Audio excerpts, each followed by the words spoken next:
decía el licenciado Santillán, de que es interesante no solo revisar la historia, sino también tratar de ver qué hemos aprendido de esa historia, qué deudas nos quedan, qué problemas falta resolver en relación a estos momentos tan dramáticos. Yo creo que me gustaría enfocarme desde ese punto de vista. Cuando uno habla del santiagueñazo, perdón, gracias.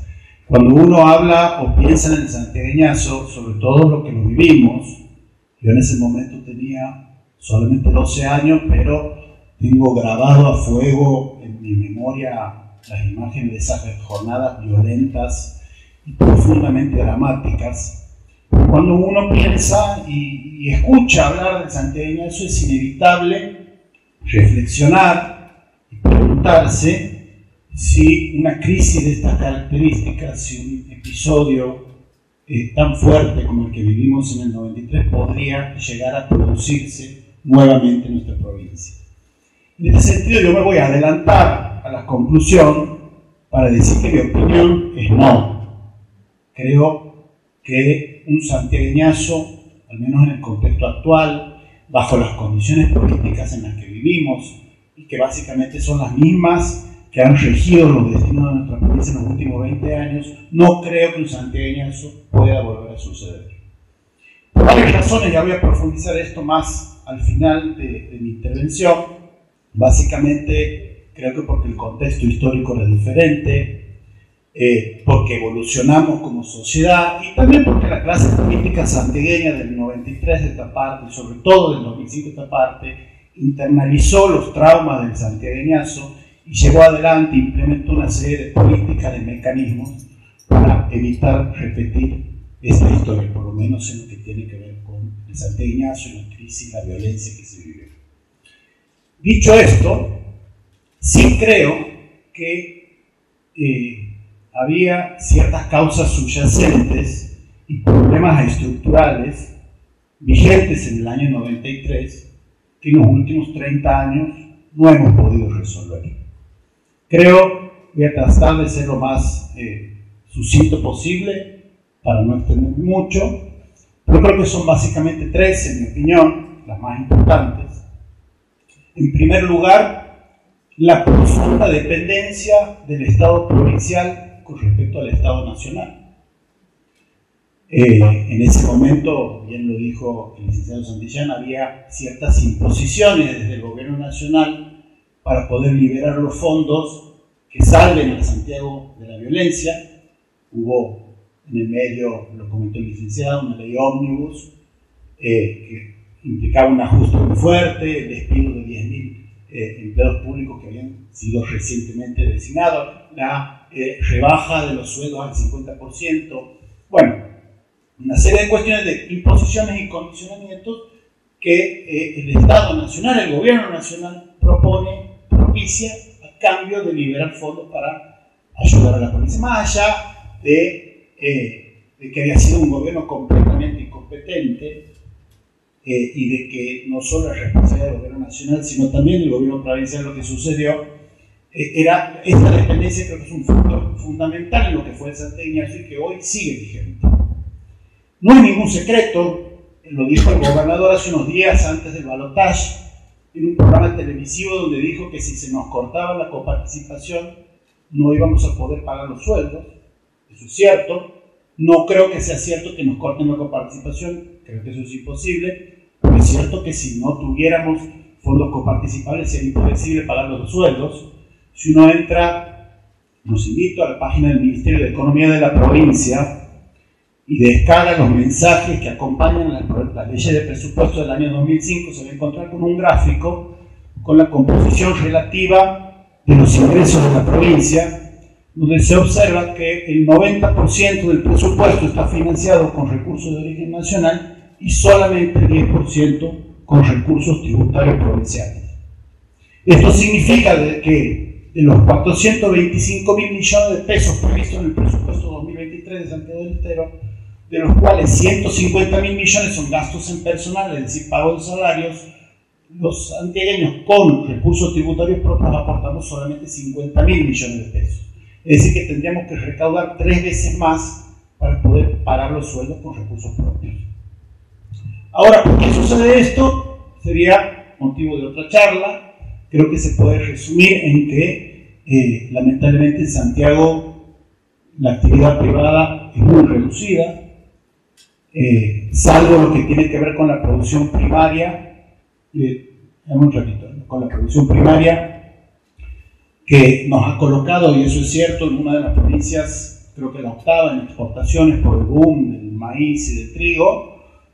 Lo cierto es que la producción primaria no hace muchos grandes aportes en lo que es creación de empleo ni tampoco en lo que es recaudación tributaria provincial.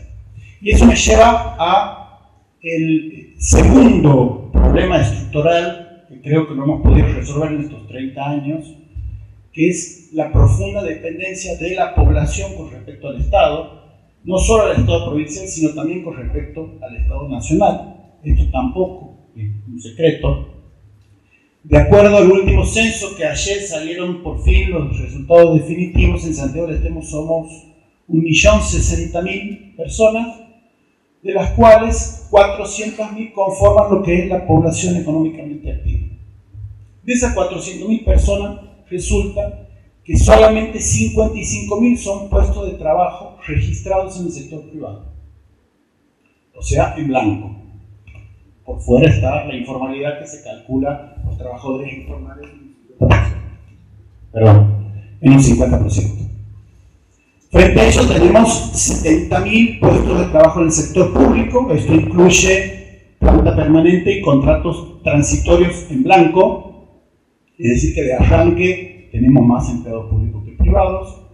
Y a esto se agregan unos 30.000 monotributistas y autónomos que, sin embargo, una parte que no la conozco por la proporción, no son datos que sean públicos, son a su vez, se desempeñan en el sector público a través del contrato de locación de servicios. O sea, de esos 30.000, una parte realmente trabaja en el sector privado de forma autónoma y otra se desempeña en el sector público. Fuera de lo que es este universo de empleados públicos, privados, monotributistas y autónomos, hay trabajadores informales. Perdón, me tomé un poquito. Está bien, no sé, como quieras. Si no se va a cortar este, sigo con esto. ¿Sí?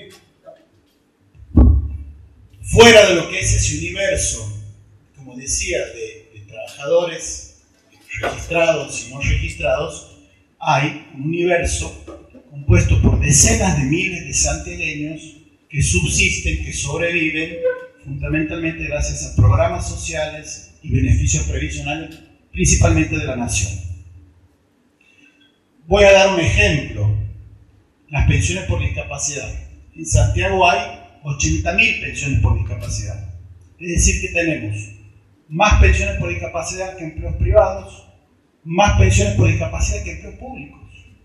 Y no estamos contando los titulares de AUH, que son aproximadamente 80.000, los 40.000 potencial trabajo, los 20.000 pensiones no contributivas por madre de 7 hijos y un montón de otros programas que dependen de la nación y la provincia, que hacen que haya una enorme dependencia, no solo del sector público en cuanto a empleo, sino de estos programas sociales.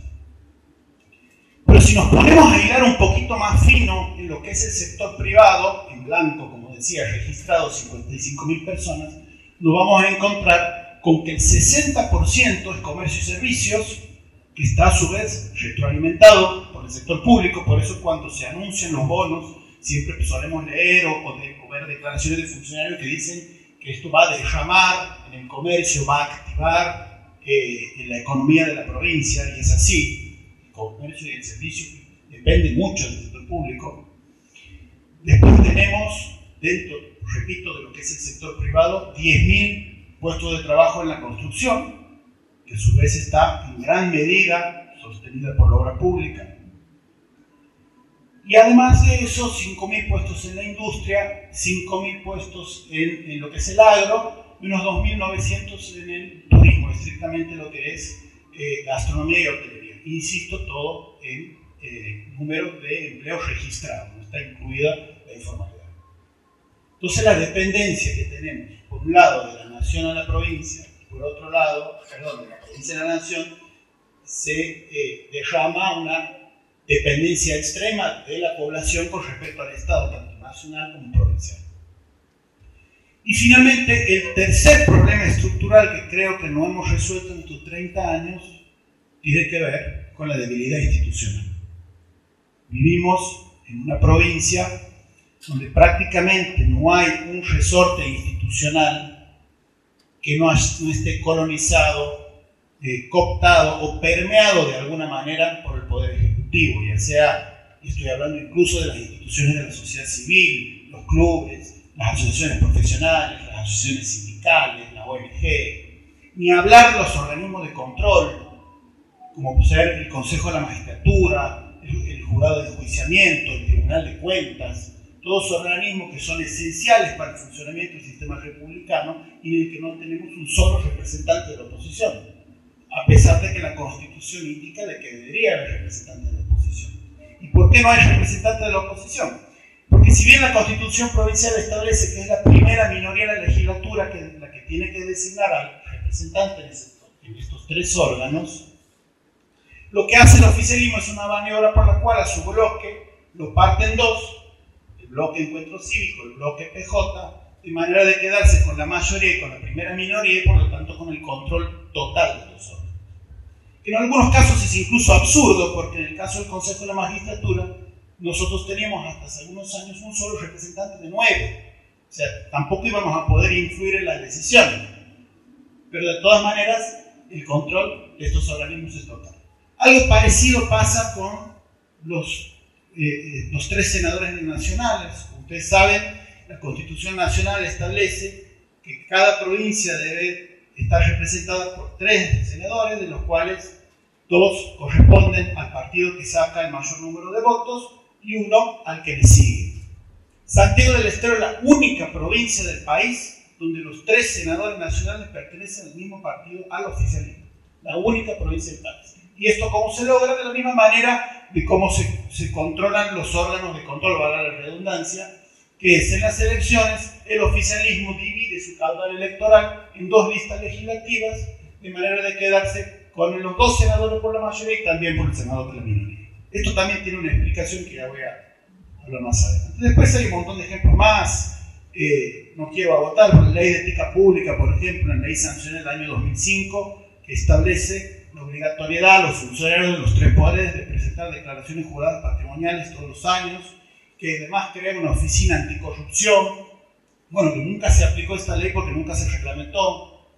El famoso fallo del Superior Tribunal de Justicia del año 2013, que declaró inconstitucional la Constitución para que el gobernador pudiera ser reelegido y que la Corte Suprema de Justicia de la Nación terminó anulando en un fallo que terminó realmente escandalizando a toda la nación. Y así podríamos seguir toda la tarde hablando de las debilidades que tienen nuestras instituciones. Problema que tampoco hemos podido superar. Ahora ustedes dirán y se preguntarán si a pesar de haber heredado todos estos problemas en estos 30 años y no haberlos podido resolver, ¿por qué pienso que en Santiago no se podría volver a producir una crisis de esta característica? Primero, como decía, por el contexto histórico, porque el gobierno del 93 era un gobierno débil, que había llegado al poder con poco respaldo popular, con una ley de lemas, que además había sido, no era la fórmula más votada. El más votado en realidad había sido el doctor Zavalía. Bueno, la trampa de la ley de lemas, que todavía está vigente en algunas provincias del país, y encima con fuertes denuncias de fraude, terminan asumiendo, si mal no recuerdo, durante la noche para que nadie se entere. Entonces es un gobierno profundamente débil. El actual, no podemos, sería necio mirar que es un gobierno fuerte. Es un gobierno fuerte que ha obtenido en todas las elecciones un fuerte respaldo en las urnas. Uno puede cuestionar que los procesos pueden estar viciados por clientelismo, por la dependencia, pero lo cierto es que la mayoría de los santiagueños han elegido este gobierno sucesivamente por amplio margen. Y eso le da una fortaleza que en el 93 el gobierno no tenía. La segunda razón es porque el oficialismo ha entendido qué no tenía que hacer o qué no tiene que hacer desde el punto de vista financiero para repetir la historia. Y en este sentido, en el año 93, la situación era de un descalabro total, económico-financiero, una provincia endeudada no solo con los empleados públicos, endeudada con bancos, realmente se había hecho un zafarrancho en la economía. Y esto, el problema más grave, lo que desata en Santiago Ignacio es haber adeudado 3 o 4 meses de sueldo a los empleados públicos. Bueno, este gobierno entendió que eso no podía volver a suceder, entonces una de las políticas es, y uno lo escucha muy a menudo, el tema de mantener las cuentas ordenadas, la provincia desendeudada y además un ahorro para evitar que incluso en las crisis más profundas el empleo público se quede sin su salario. De hecho, Santiago del Estero es la provincia con más fondos públicos depositados en plazos fijos del país, incluso más que la provincia de Buenos Aires. Tenemos, según datos del Banco Central del mes de septiembre, que es el último dato disponible, 46.000 millones de pesos en plazos fijos, otros 20 millones de dólares en el sistema financiero, algunas colocaciones financieras más que desconozco, pero en el caso hipotético de que se cortara la coparticipación a cero, cosa que no va a suceder, insisto, eso es imposible que suceda, pero en el caso hipotético que eso sucediera, con esa reserva financiera podríamos seguir pagando sueldo por 3 o 4 meses más, sin ningún problema. Entonces esa es una de las lecciones del aprendizaje en Santiago Ignacio y por eso creo que eso no podría volver a suceder. Y la tercera razón de por qué creo que esto no podría volver a suceder tiene que ver con el haber aprendido que en virtud de esta profunda dependencia de la provincia con respecto a la nación tenemos que estar siempre alineados al gobierno nacional de turno, sea cual sea la persona que está a cargo de la primera magistratura, el partido al que pertenezca o su ideología, siempre la provincia tiene que estar alineada con el poder central, cosa que no sucedió ni en el 93 ni en el 2004 en la última intervención. Por algún motivo, por diversos motivos, los gobiernos provinciales estaban distanciados del gobierno nacional. Eso se entendió. Por eso también la obsesión por controlar todos los representantes legislativos, los 7 diputados nacionales y los 3 senadores nacionales como herramienta de negociación con el gobierno de turno. Bueno, finalmente, para concluir, creo que estas son las deudas. En el año 93 teníamos 2 caminos para evitar un nuevo santiagueñazo, una crisis de estas características, no necesariamente incompatibles. Uno de esos caminos era apostar a políticas e inversiones a largo plazo que permitan ir reduciendo gradualmente la dependencia del Estado Nacional y apuntalar al sector privado. Y el otro camino, el equilibrio financiero, el ajuste salarial y el alineamiento automático con el gobierno de turno. Creo que ha quedado claro cuál es el camino que en definitiva hemos transitado. Muchas gracias. Muy bien, Ale.